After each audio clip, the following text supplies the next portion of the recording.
We're live. No? We're live. Hello. It is Hello, what it hello. is. Hi. Hi. So here we are refreshed, having Mhm. cancelled last week's chat Twice. for a variety of reasons. Mhm. Um, but here we are again, back to our regular schedule. Yep. How are you? What have you been up to? I've been kind of busy. We've done quite a few different things, a lot of visitors, that kind of thing. Right. Okay. Um, and Nice. um, and So, I know you went back to KL. yep. I was away for I was away for 5 days, which is really good. Yeah. Yeah. Yeah, it's really good.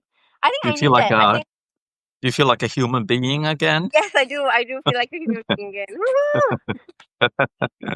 Okay. Yeah, I think I can only do this for like a month and a half consistently. Like means like no off days for a month and a half. And then I can feel it. It's like, okay, my capacity to deal with like, hi, do you have any rooms? It's like zero. I'm So, like, I'm not answering that. Like, why are you asking me if I have rooms? They're all occupied. yeah. So yeah. Okay. So I said that this week I wanted to. I was sent a link by a friend about community farming, which I'm going to add below so other people can read it, which I sent to you because I think it's a subject that drives me a little crazy. So this, I think our chat will be somewhere between a rant and maybe some real serious discussion about just the concept of community farming, agricultural Right. reform, that whole idea. I think it's kind of important. Uh, Not enough actual intellectual input into the subject. Right. And what I think the link sort of represents for me is this continuation, this popularization of this modern myth making, this sort of Right. magical thinking of ideas like community farming, when really we have much bigger problems embedded into the subject of actual agricultural reform and uh, inequality and It's a stuff like very that. romantic it's a very romantic notion that people who don't do it Sure, recommend to other people. sure, Yeah. Yeah. sure. Okay, Yeah. so let me start quite broadly with this notion of just agricultural reform because I kind of got into the idea of this when I read the book called How Asia Works by Joe Studwell. It's a great book. It's regularly referenced by economists when they're talking about Right. Asia, and Uh-huh. he points to a lot of East Asian countries doing a really good job of agricultural reform, which Malaysia didn't do under Mahathir. What they did Right. was they did land reform, Yeah. which actually changed how they would use. They actually utilized farming land, which did two things. One, it made food supply bigger. They were able to raise the food supply up to something like 50%. So they weren't Right. importing everything, uh, and it improved their food security. That didn't happen here. In fact, what happened here is actually we've We went the seen opposite direction. we went the opposite direction. We saw farmers becoming the lowest paid income earner in the country, subject to the most uh, inequality based abuses.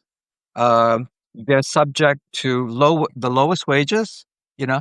highest incidence of disease and accidents through chemical exposure. You have to Yeah. remember that this was also the era, especially in Malaysia, where they had large scale allotment farming, which was what is Did it? felda.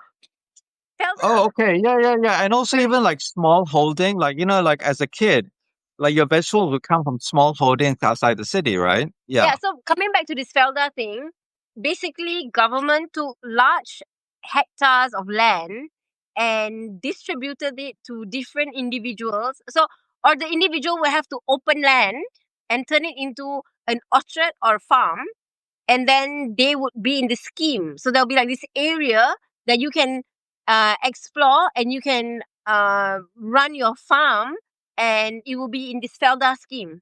So there is Felda in every state, and it was meant to create new farmers, but Felda very quickly became a way to push rubber, to push Mm, what you mm, call it, oil palm, to push other mm, things, you know. And then at one point in the 80s, a lot of this mm. Felda land was bought back and turned into a highway, because it's the Sure. cheapest Yeah.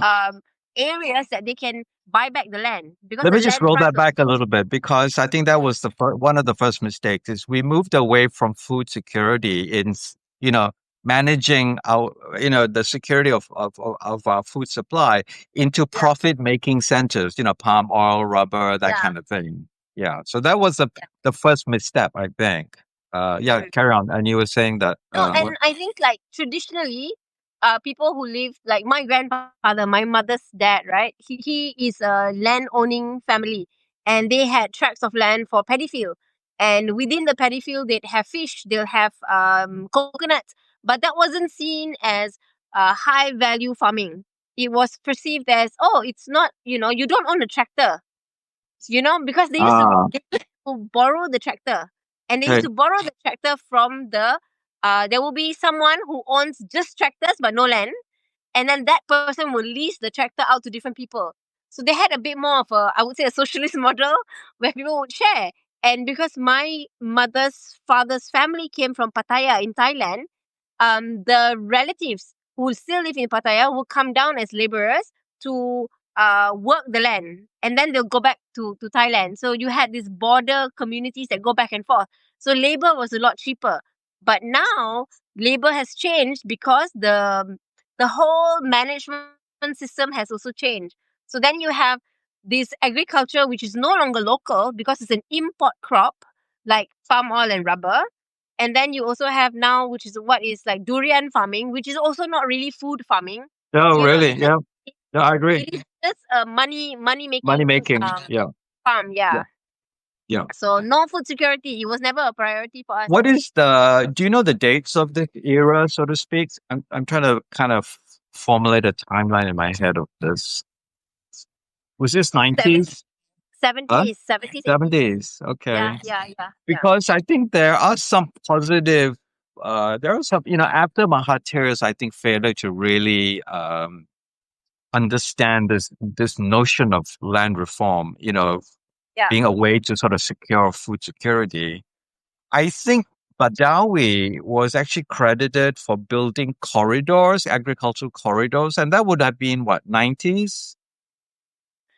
Badawi was not 90s. Badawi was mid 2000, because he was the prime minister when I was in Petronas. Okay, okay, Yeah. okay, yeah, Mahathir was the prime okay, minister from the year I was born till I was okay, 30 something. Yeah. yeah. Okay, so I need to read a little bit more about this, but I do know that Badawi has been credited as someone who did contribute to real agricultural reforms by connecting connecting different parts of the country that grew He was different the things. agriculture minister. It could be when he Yeah, was the yeah, agriculture minister. He yeah. didn't have to be prime minister to have done it.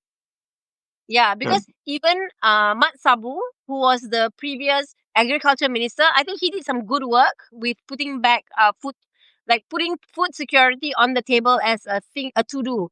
So yeah, some of the agriculture ministers have done a good job. But again, they are fighting against. So you have the food security section, and you have the how to say, the high income crop section, which they all have lembaga getah, lembaga sawit, lembaga Yeah, kena. So all these lembagas also take up a yeah, lot of clout when it comes to policy making, yeah. because they have an industrial national GDP stake when they make Yeah. do attend this Yeah, discussion. I don't Yeah, want to imply that those weren't important because, this country grew from that kind of business for of, sure. primary Yeah, resources. But what it did yeah, was it actually ate away from food security. It correct. actually robbed food security Yeah. to even to modern day. And actually, even of recent times, I remember when, who was the minister that died that was the minister of agriculture? What was his name? He New was one the or first. It was 2018, the first PKR. agriculture minister. Anyway, he was The starting Johor to guy. talk about, huh? Was he a Johor guy? Yeah, Johor guy. Yeah. Uh, Anyway, he was starting to talk about building cattle farms and stuff like that. I thought, oh no, this guy, now this is another wrong direction. This is yeah, what yeah, yeah. America is doing and ruining But the Sharizad started the whole feedlot farming thing, yeah, what? yes, yes, Yeah, exactly. So she started it, but he was not. He was continuing it. He was still talking about that same language. So yeah, here we are right now with actually a threatened food security supply, uh, high inequality with our farming in our citizens in the agricultural sector, and ever increasing imports. So when we have problems with inflation and stuff like that, one of the primary reasons is because so much of our stuff is important now. You know, yeah. I like mean, chilies. All our chilies come from India. All our coconuts come from Indonesia. yeah. Every week No, no, when no, I no, no, no. So we buy expensive coconuts from the Philippines now as because well, we, yeah, yep, yeah, because we yeah. lost like a major trade deal with Indonesia on the coconuts. Oh, Yeah, really? yeah, Yeah, yeah. yeah. So So I think so. you say, The first big point I think is that this idea of community farming being an actual, what problem are you trying to solve here? If one of them was actually food security, which is what they imply when you read the article, yeah, it's nonsense. It does yeah, nothing. In fact, I was just looking at the numbers. They're talking about having 97, 94 projects which produced about 25,000 kilos of fresh produce from 2021 to 2024. If you actually, when I was uh, planning the edible park and we were looking at figures, like, a farm, if you want to actually do business, you know, mm, 1 acre needs to produce 1 ton, yeah, 1 metric ton. That's 1,000 kilos. yeah, Here you're talking about 1/16th of that yield. yeah, And you're actually putting money into it. You're not even yeah, asking you know, uh, uh, uh, public enterprise to do something about it. You're actually taking tax money and spending money, and really solving it quite poorly in terms of actual yield. So that's the first thing. yeah. Uh, I think one of the things people underestimate is, so food production has so many not just variables but also attributes that you need to consider, right? The weather being one of it. So how yeah, many actually productive months do you have in the year where yeah. you are not overcompensating for rain or for drought, you know? I'm just trying to break it down to people how difficult this actually is. And then how much of seed do you have for what kind of crops do you want to grow? Because if you're Okay, saying 1 ton per 1 acre, the yeah. tonnage for leafy veg versus fruiting veg is very different. You know? Okay, so let The, me let me talk about that because yeah. there is a difference between lowland tropical vegetables and highland tropical, which is what people want to eat nowadays. Hmm. So, lowland tropical veg. So, a lot of these community gardens are growing very, very low value kind of, bayam, kangkong. These are things that really, if farmers are doing it relatively well, we should be just buying that at the wet market from Yeah. them. I mean, I'm comparing this actually to two things. When I lived in the US, if you're going to grow something in your backyard, Yeah. or in a community garden, you're growing stuff because it's better than what you can buy at the supermarket. Your Yeah. tomato, not even handloom, just your ordinary tomatoes taste better than that Yeah. very industrially farmed, watery tomato that you would find at the Yeah. supermarket.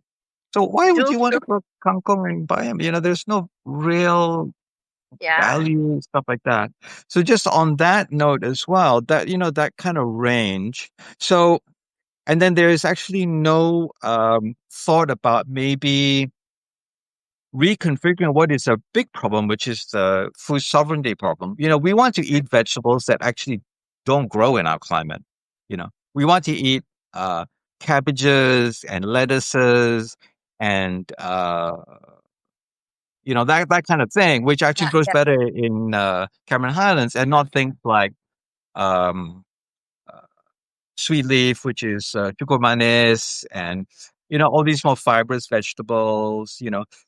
That actually needs some kind of countercultural educational Narrative. reform. Yeah, yeah, yeah, You yeah. know, teaching about ulam, teaching about how to prepare all these traditional Yeah. Like, vegetables. when was the last time you ate a patola?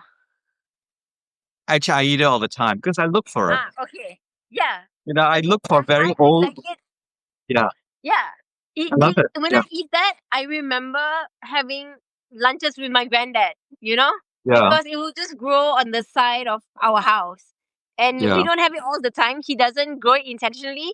It's just that when he's cutting it down, he's just chucking the seeds outside, and then that will sprout for the next, bunch to grow. sure. And that's Yeah, kind of the cycles of which we eat this fruit vegetable. So it yeah, was, and it has that relationship for me when I eat that, and I eat that here in Churating or in Kemaman, So it kind of, I'm like, oh, okay, Ayah used to grow this, So it's very easy. It's very self-sustaining. But when sure. you're running it as an edible garden, how much Yeah, effort do you put into these kind of crops to yeah. get that yield? Yeah. Interestingly enough, as well. I mean, I like it because actually we used to cook at home. So it was, I'm from a Eurasian household and we ate it. But Yeah. now I find it in very old school Malay sort of Lao kind of places. Yeah. That's the only Yeah. place I kind of see it. Yeah. They cook it with the soun, the Yes. vermicelli Yes. type. Yes. Yes. Yeah, yeah. And that's how we used to prepare it. So it's Yeah. quite It's like a very interesting that, soupy dish. Yeah. yeah. And actually, just on a side note there, not only are we not understanding fully this concept of lowland tropical, we're Yeah. also not understanding the concept of plant-based, Yeah. where our diets are actually heavily leaning towards a vegetable-based diet, which is actually what Yeah. our diets were in the 70s. Yeah. I read a report which I struggled to find again because I really want to link to it, but it actually was by UNESCO, or one of the UN subdivisions that actually wrote about Malaysia having one of the best diets in the world because of its high vegetable content. Right. And you can also relate that to a time where we didn't have obesity problems. Most people were skinny. I At mean, that most were time. the laborers' jobs. Yeah. Yeah. Yeah. But even non-laborers jobs, I mean, my parents were teachers and they were skinny, they No, but weren't, they ran around a lot. They didn't sit down and write reports. They were following the students to sports meets, and your parents were very sportive as well. So they would yeah, probably have been on the track and the field and doing stuff anyway. yeah. So that And would it's have not that we helped. were hungry or anything. We just ate a diet that was different. Yeah. Yeah. Yeah. Yeah. So Less there, so sugar, that a bit of there's gluten. two issues here. There's one of a lack of understanding of just what can we grow in our actual environment. Yeah. And then why are we utilizing the heritage of eating a largely plant-based diet? And that is shared across the Indian community, the Malay community, and the Chinese Yeah. community. All three communities, in right up till the 80s, were not as high meat eating as they are now, you know? Yeah. We're living the American dream. Haha. Yeah. So So coming that, back that to I think that I would love to see a more intelligent political uh, player right. actively think about, and Right. introduce and deal with, Yeah. For sure. For uh, sure. right? I mean, I see it being dealt with well in Singapore. Like Singapore was one Yeah. of the first to go after plant-based proteins. Right. As soon as that sort of emerged in the market, Right. they They were were on it. Yeah. They were they funding were it. They on were it funding and it investing in it.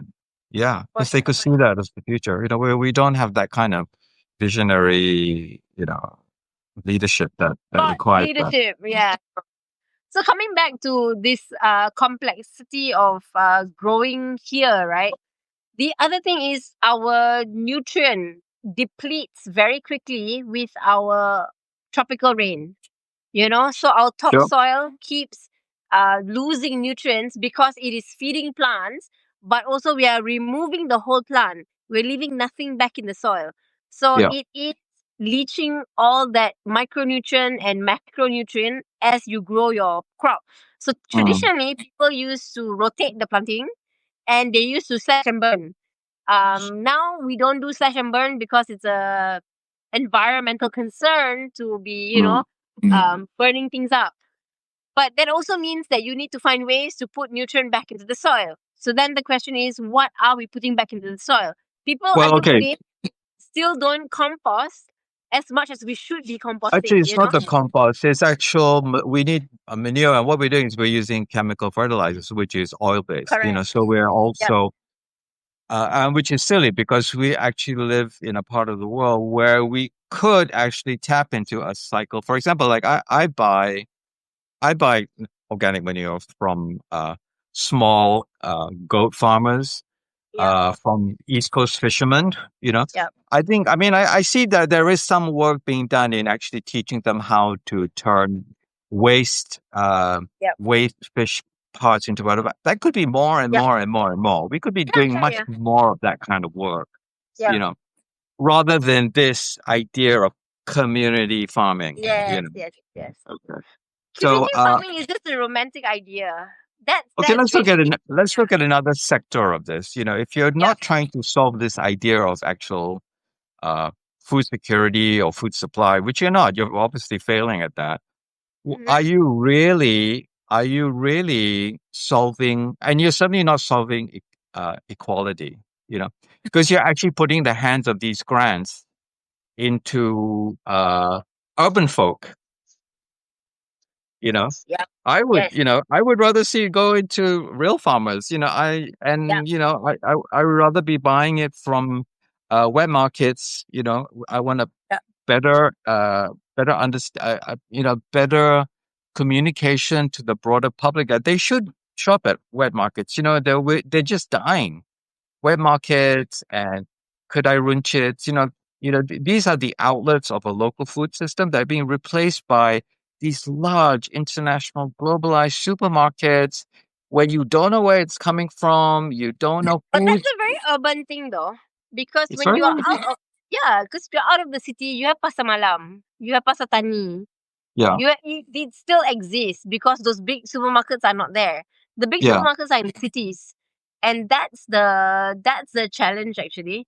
To whether so number one is if local farmers need to be playing at that level, or can they just exhaust all their supply in the local space. Then you have the niche organic farmers who are selling direct raised produce from Malaysia to Singapore because Singapore is buying from Cameron Highlands specifically because of its food miles.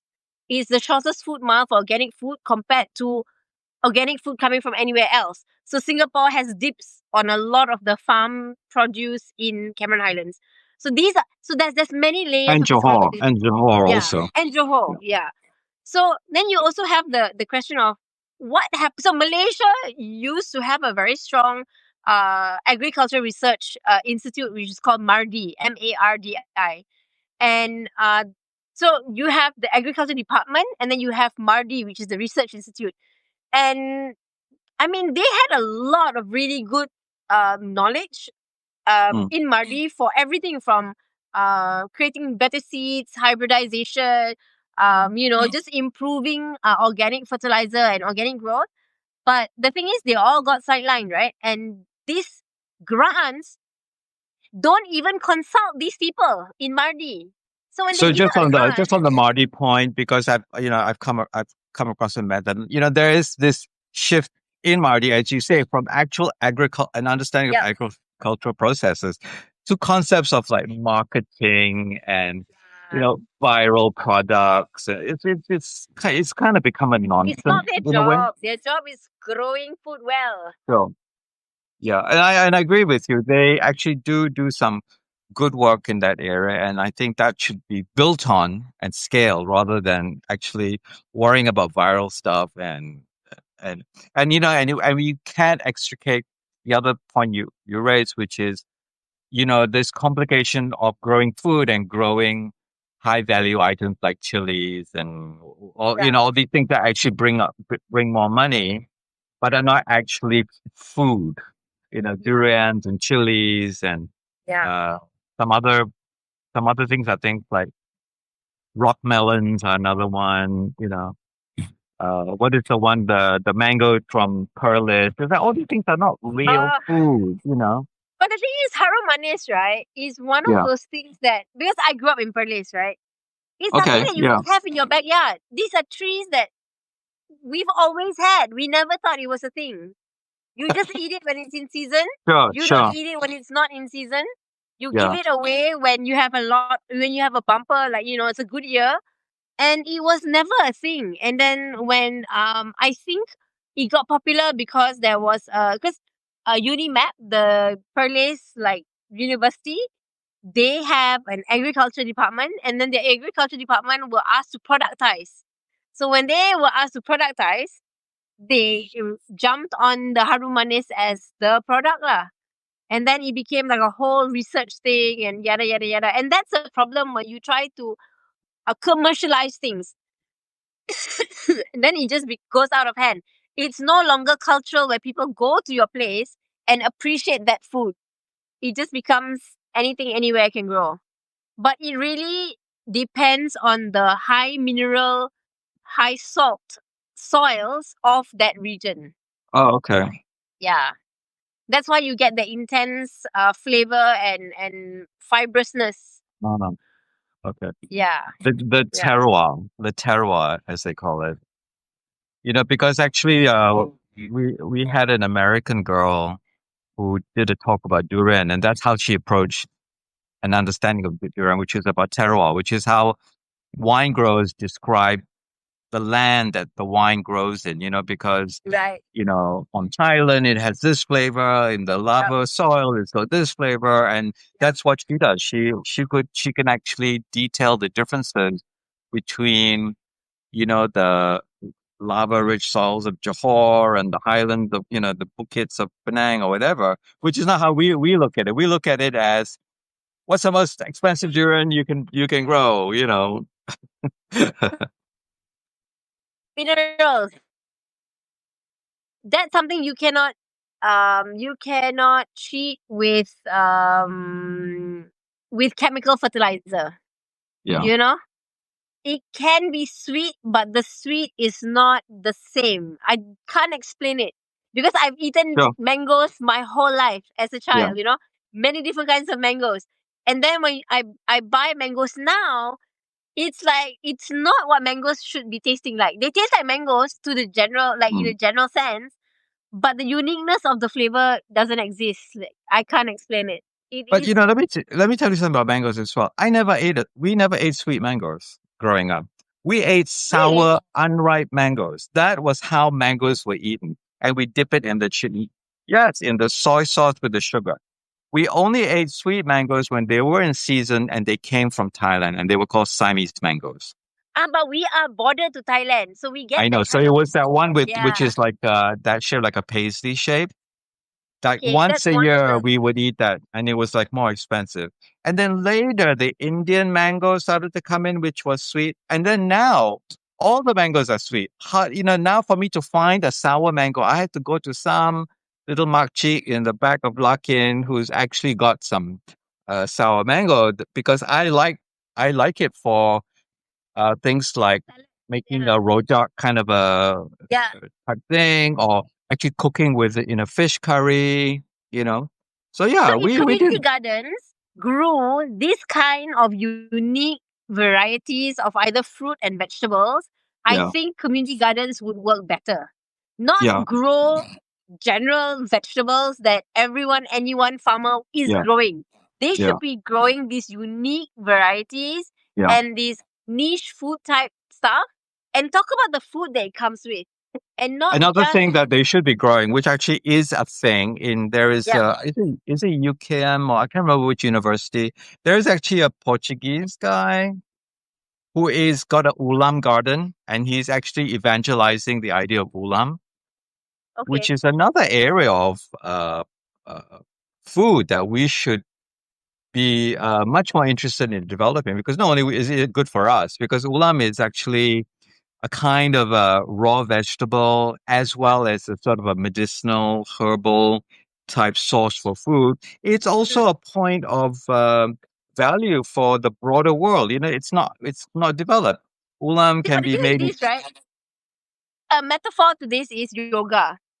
When non-Indians practice yoga, they have the Mm. uniform, they have the perfect mat, they are in the perfect location. That's yoga.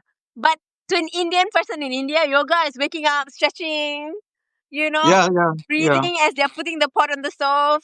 That's yeah. yoga. So you're talking about ulam in a Malay group of people. It's something they do every day. It's available to them. But when you Except talk about a lot ulam, of them they barely eat it now. urban people barely eat it. Here, you get ulam everywhere. Pahang and Terengganu, yeah, but in like urban areas now, ulam is Yeah. not really a So it's thing an anymore. urban. So the thing is, extractivism for the rural states into the urban setting only exists for like fruits right now. But like in terms of the ulams, people like urban people can be growing that in community gardens because it's relatively easy and it is something that harvest the you don't harvest the whole plant. You just pick, right? So it can have a longer lifespan compared to if they grew a bok choy, for instance. So I think in that sense, what you're saying about growing ulam makes sense because here people grow it at the side of their house and they just put it on the table in the garai. So there's always a supply of ulam. So maybe Mm. if urban folk ate more ulam, then you change the conversation a little bit. Then Yeah, community gardens absolutely. Yeah. grow ulam. Well, actually, that's Yeah, that's going to be part of our what we are going to do. I think we will be as part of our eco literacy is actually teaching these ideas. You know. yeah, Okay, so let's move on to another thing that I think they seem to say they're trying to solve with community gardening yeah, is maybe social cohesion and urban inequality. Okay, so I used to live in New York, I used to live in yeah. London, and community gardens were for poor people who had no access to land. This was their Okay. only entry into the outdoors, fresh air. They could actually spend time in the outdoors, grow food, and put it on the Yeah, table. And so actually solve an income issue. yeah, Here, it doesn't make sense. You have like in this article, you have retired lawyers doing this. yeah. It's crazy. That's not what these gardens are for. They're what they've become is they've become farming cosplay. It's like vegetable themed parks. I mean, if you're going to do parks, do better parks, not these silly bayam kangkong You know growing what's parks. missing? You know what's Yeah. missing? Curators. Because this Oh, what? decision of What? curators, people who Yeah. facilitate community engagement. Yeah. Because the idea of taking a bit of land, whatever the size is, and dedicating it to a community garden the decision is made in the boardroom. So whatever ideas that are mainstream, that are floating around, that look sexy, are championed, promoted, and then decided in the boardroom. But Mm. none of those people have the experience of doing it. So you Sure. can take a basic empty taman, a park in a housing area, and Yeah. you can turn it into a multifunctional space, but Yeah. it requires a curator to activate Okay. all So people. let that be let that be the segue into let me have a small rant right now because Okay, that's go for it. exactly I was that curator for Edible Park that they're talking Yeah, about here, which yeah, there's no mention that I was the one that designed it.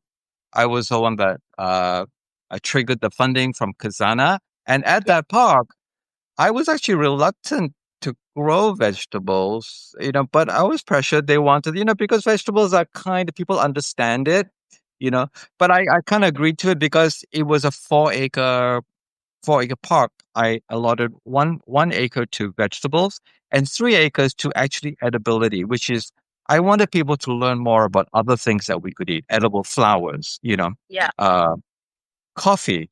And even coffee, we would even like harvest the flowers to dry to make a tea. Uh, kampong style. You know what the Westerners grow heirloom vegetables. we have heirloom fruits that grow in kampong, Yep. Yep. heirloom bananas. We are part of the world where we can still find 20 kinds of bananas, whereas Yep. you go to somewhere like the States, there's only one. You know, Yeah. so these are the kind of things that I actually utilize the idea that, okay, I'll put my farm in, but we will use it to build eco literacy in a broader range of things. And the other thing was, of course, plant-based foods, Mm. fermentation. We actually had like a culture club. And interestingly enough, when this grant came up, Yeah. this is exactly how they were able to throw me out of that park, you know, because it was Medini who, knowing that this grant was available, they actually took that grant, gave it to one of their people, you know, Yeah. even though we had successfully developed, a whole different scheme of things, which has all disappeared. Nobody goes there now, you know, No, there's, but that's the point of a curator. The yeah, curator designs activation and mm, creates the education around what is yeah, happening. Because, yeah, for instance, I've got friends in the biodynamic space, farmers, consumers, and also people who connect the network of buyer and farmer.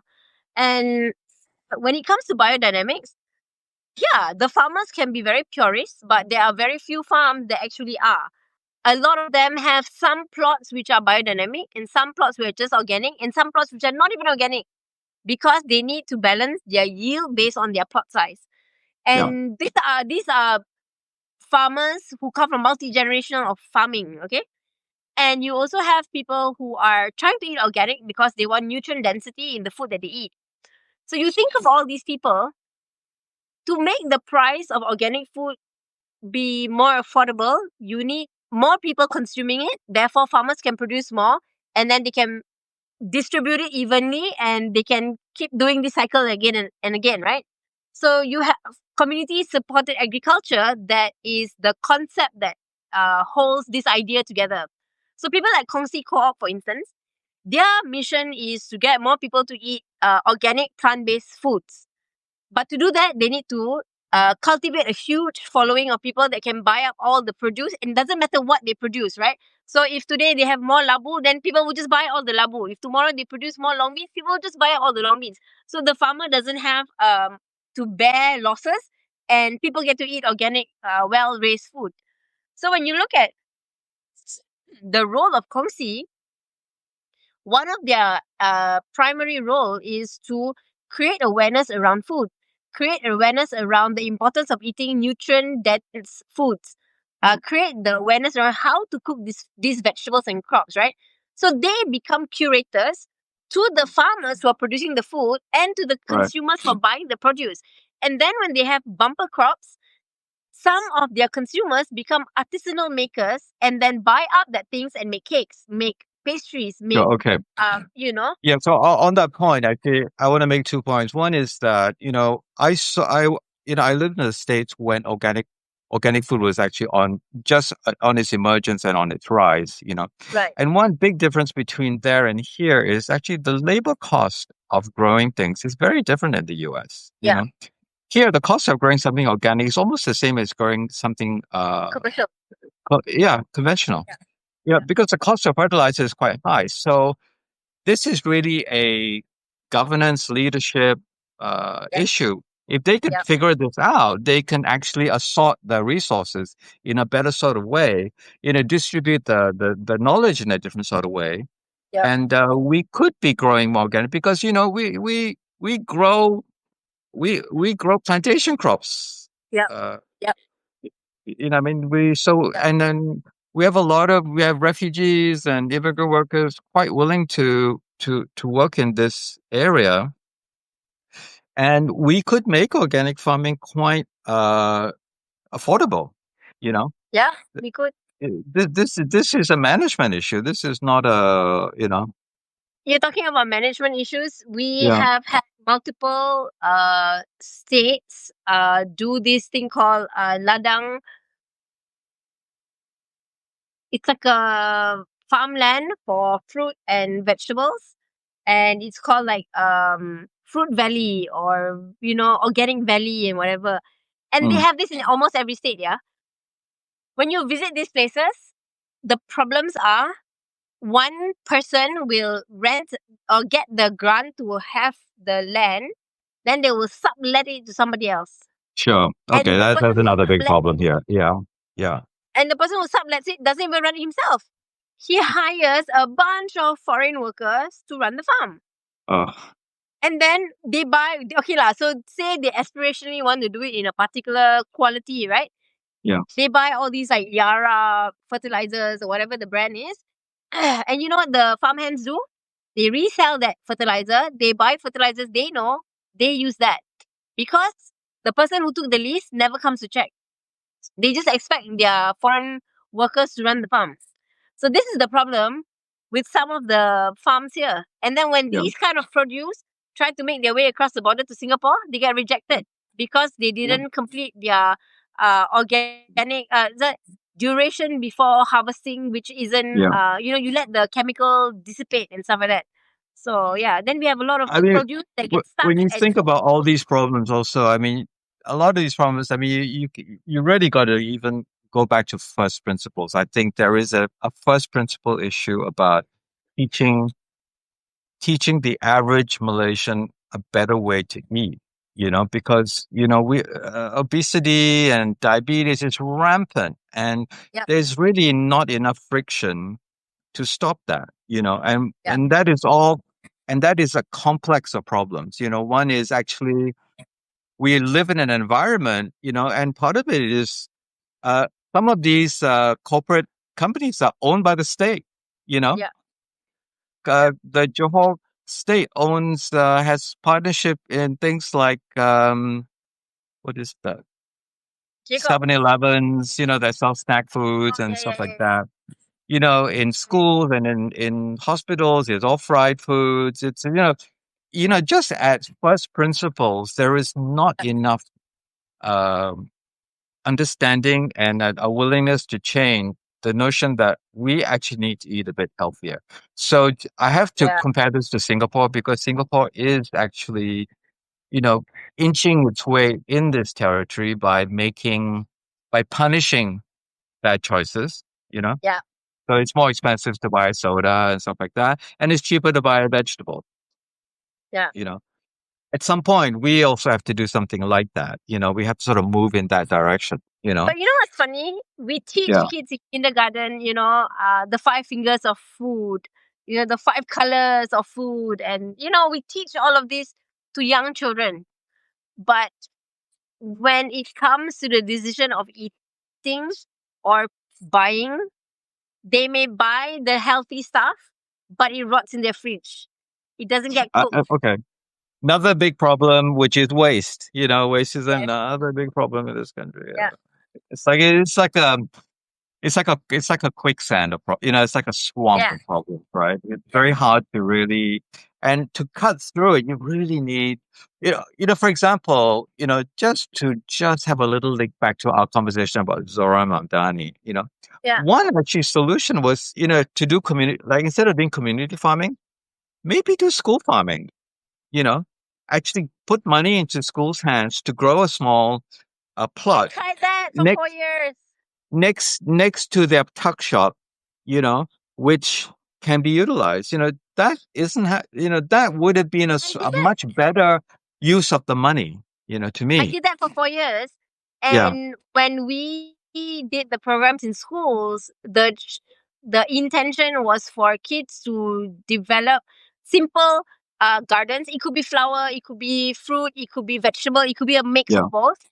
And the idea was that they would learn math, science, language in the garden. It's an outdoor classroom. So it wasn't just about growing stuff. It's about observation. It's about art. It's about spending time outdoors.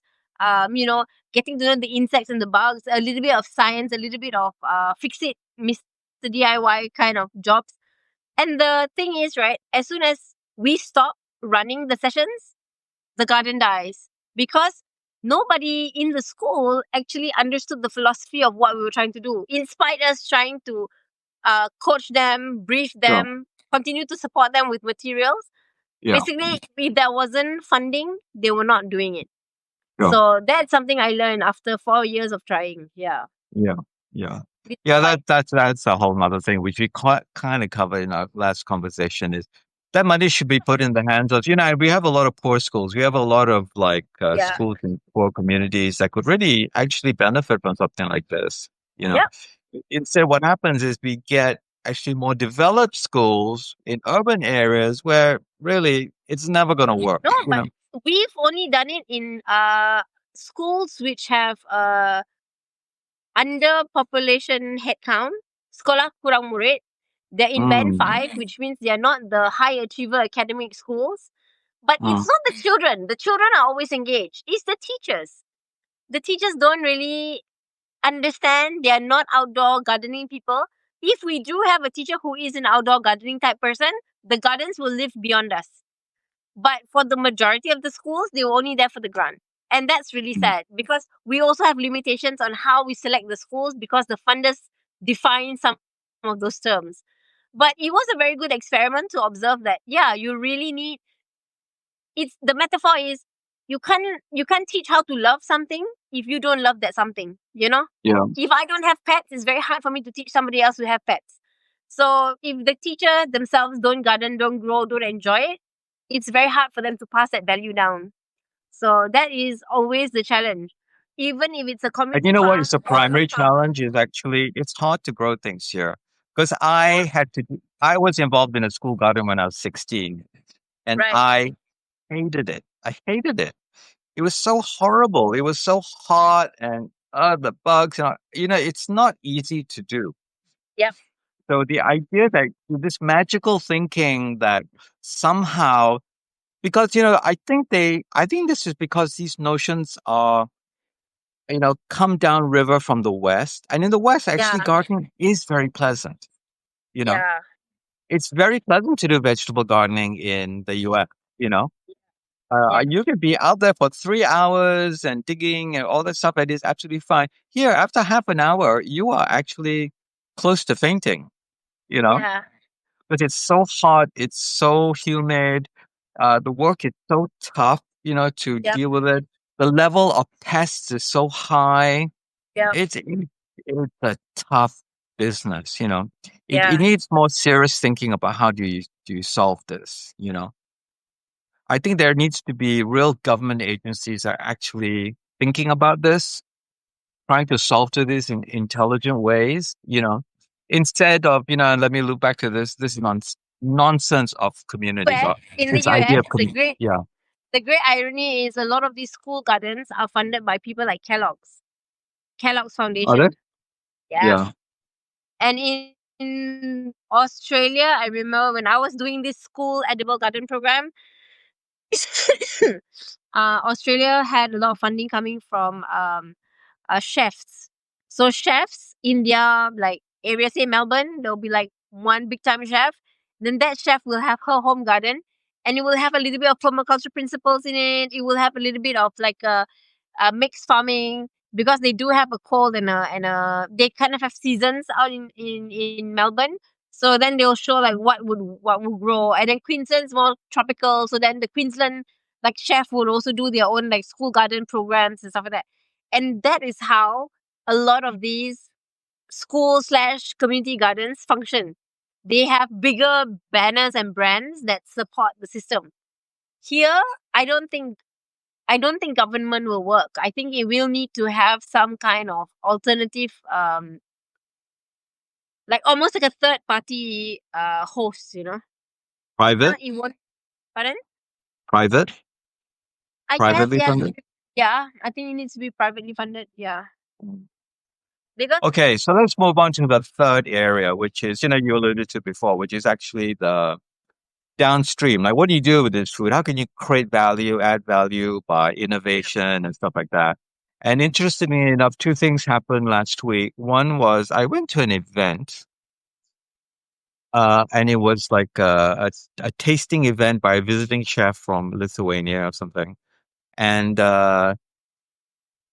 and he was actually part of a documentary that was being projected on the wall okay, about where art and food, the circles cross between art and food.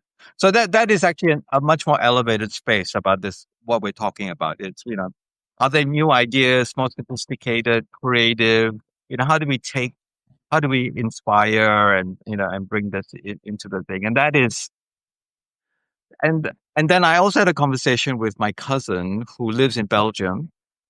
And she was telling me about, what's going on in food in Belgium. And she was saying that, oh, in the bar scene, uh, there's actually they're quite competitive about the kind of foods they serve with drinks. Not quite tapas, but, all these snacky things that you eat. And she said one big thing that's Yeah. happening now is savory flowers. So that Mm. was quite interesting. So, I mean, What is a you savory flower? that means like, like a Kailan flower, maybe you put in a dipping sauce. Oh, okay, okay, okay. Not a pretty edible flower, but actually Yeah. something that is just a flowering vegetable, maybe Mm. maybe a bean vegetable, a bean flower, something like that. So that is actually sort of creative thinking. It's actually sort of competitive creative thinking that also kind of requires, it needs to be part of the mix here. So just to go back to that event, I was like quite taken by the fact that I felt like this really old man, in a room full of like 20 something year olds, uh, Right. mainly Chinese, 20 something year olds, all wearing black, speaking Mandarin.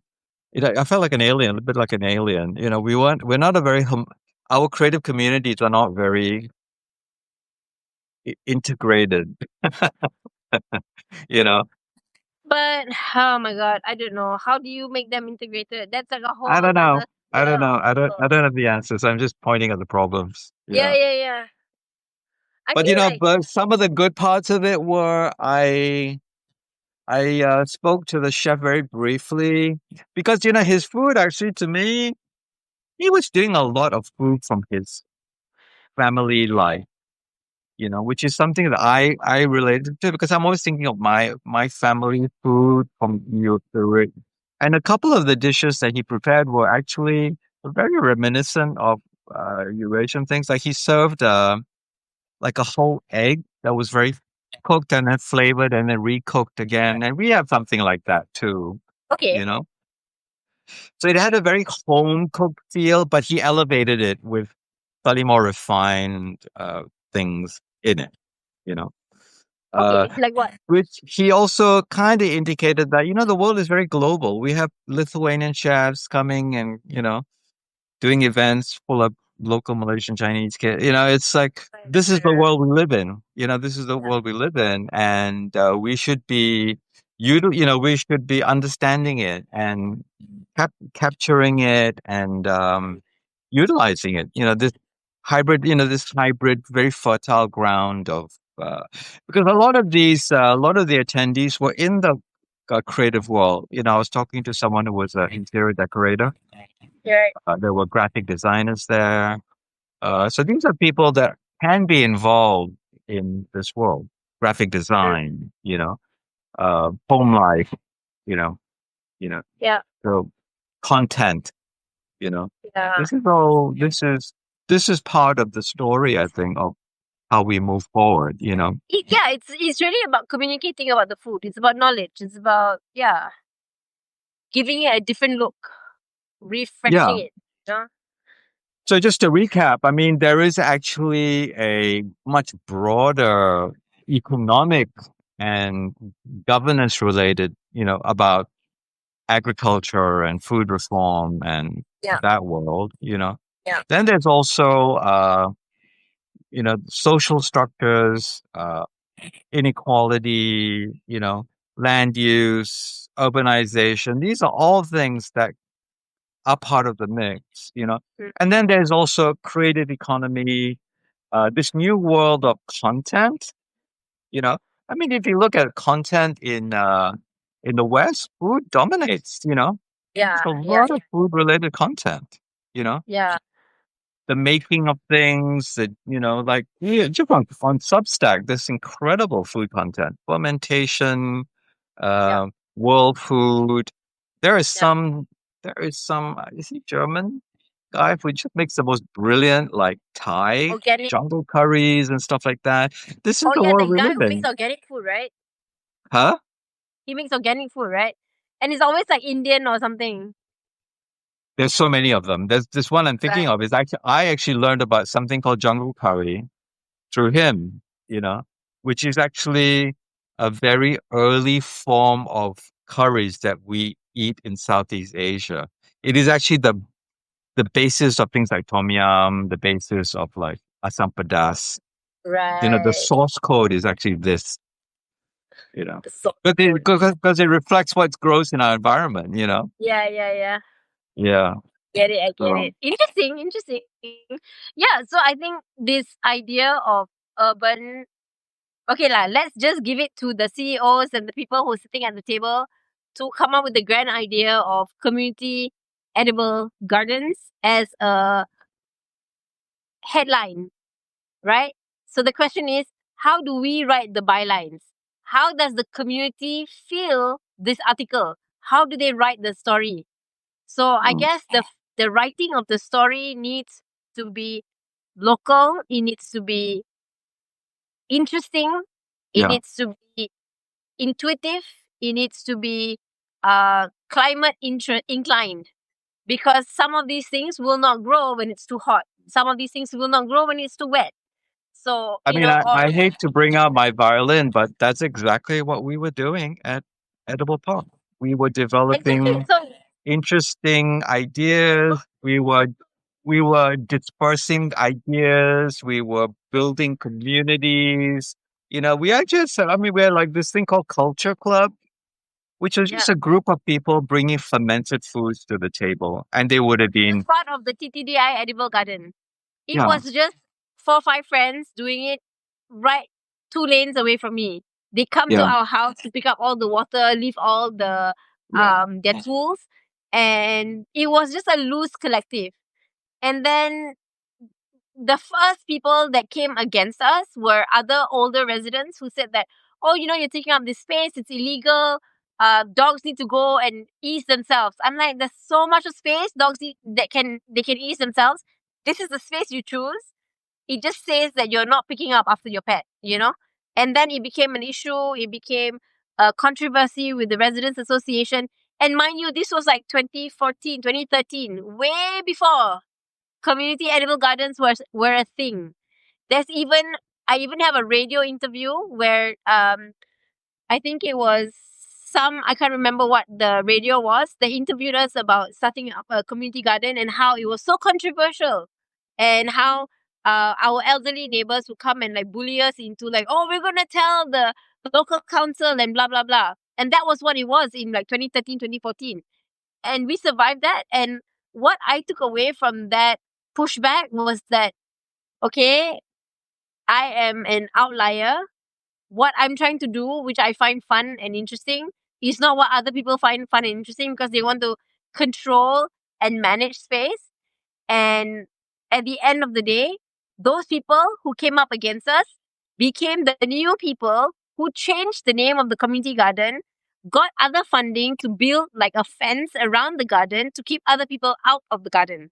So the community garden wasn't a community, it was a controlled idea branded with funding from corporate entities. And by then, I've already totally lost taste in it. But what it did was it spurred more people to open community gardens, whether they saw mm. it as a commercial opportunity or they saw it as a power play. And that's the problem with community gardens. It But does become a isn't that what power is play. the most obvious thing? Like, I mean, you were involved with that. Somebody, your chili fertigation thing, it was like some rich person Yeah, yeah, yeah. It was a rich getting person. into, Yeah. yeah, getting in on I was the, in Kebun Bangsa. Even Kebun Bangsa, if it wasn't Seksan who started it, I don't think it would have lasted this long. He puts in a lot of effort. He not farming it himself, but curating, getting people in, having the conversations, going up against the law, you know, talking to different political interests and figures. Yeah, it is not something as easy as people think it is. mm, And there will always be in community work people who want to take over. And I think in Actually, your case, that's that was made me think authentic. of something. It just made something because Kebun Rangka was actually built under these pylons, right? Correct. Okay, so currently, KBTOLN. okay, so there's a modern day equivalent to that right now, which is this Yeah. new demand for data centers. Yeah. And so I was talking to a friend of mine who is actually seeing this as an opportunity because they are, they're energy guzzlers, these data centers. So one offset is to actually grow things under it, you know. Right. So he's actually doing something quite innovative. He's actually what is it? He's doing some kind of propagation. Uh, what's that Fertigation. propagation? Huh? Fertigation. Fertigation. Not propagation. No, propagation. He's actually like how they do orchids, but he's doing a kind of coconut which has a very interesting mouthfeel and taste. It's become very popular in the Philippines and Thailand. Hasn't really come here yet. It has very high value, and his business will actually be about because there's actually a very high rate of failure of the propagation on the propagation side, and his company is actually has a very high rate of success in the Oh, nice. propagation. Okay. Yeah. So that's and that's another area. It's like look for interesting high yield businesses but don't let that take away from actual food growing Yeah. spaces. Yeah. Yeah. Yeah. You know. No, and it Yeah. is about the mix. It is about the mix of what you're growing. You Yeah. can grow high yield crops, and you can grow normal crops, and you can grow Yeah. food specific crops. And I Yeah. think it comes down to the ethics of Yeah. doing life, lah. Of doing life. Yeah. Oh, I forgot to mention something else, Yep. which is something that happened at the beginning of the edible park thing. Because I was researching it, I was talking to people and stuff like that. Yeah. And we didn't really want to do the farm. We would much rather have had a farmer come in, and Right. work with us. And we could Yeah. not Yeah. get our farm to come in. And you know why? And this is a problem with urban spaces. Because when they develop properties, they come in and they scrape all the Fill the land. topsoil off, Yeah. scrape the topsoil, build a development, and by law are supposed to put the topsoil back. Do they put the topsoil back? No. They sell that topsoil. And I've had project after project, which includes private residences, where you're desperately trying to fix this. Even a small garden in the backyard of a Takes two house is, years. It takes 2 years to do it. and it takes 2 years. So the farmer, any kind of farmer who I knew what he was doing was like, there was not enough security in the deal Yeah. where they could actually say, okay, I'll take it on and then I will Yeah. slowly improve the thing. So that's a big problem in an urban area. You cannot Yeah. actually. So when you give these projects to people who have never done it before, They you are don't know. setting them up for failure as well. Yep. You know, Yep. Yep. Yep.